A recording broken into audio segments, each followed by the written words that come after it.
We are a master processor and master distributor, which means that we don't catch fish, we buy it off auctions or buy it direct from fishermen, process it into fillets or some other final version, either sell it out fresh or sell it out frozen, and ship it from Portland, Maine around the country.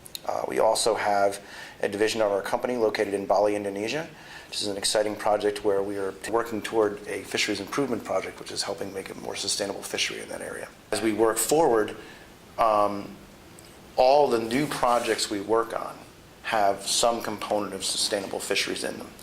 Not just because the customers request them, which they are, not just because it's the right thing to do, which is true, but also back to the business standpoint, it makes sense to develop a business around a sustainable model.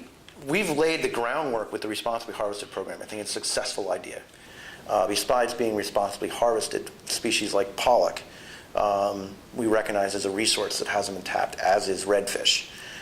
When I'm out prospecting customers and working with new customers and working with old customers and suggesting things, I've been heavily promoting the underutilized species that GMRI has recognized and the opportunities that present themselves in the Gulf of Maine. When having GMRI as an independent, non-advocacy group is the key ingredient. They're underappreciated at this point. They certainly, the work the scientists are doing here is fantastic and deserves more recognition, more industry-wide. Particularly, fisheries aren't that large a community, and the other researchers around, other groups that are like them around the country should be using some of their ideas as a model.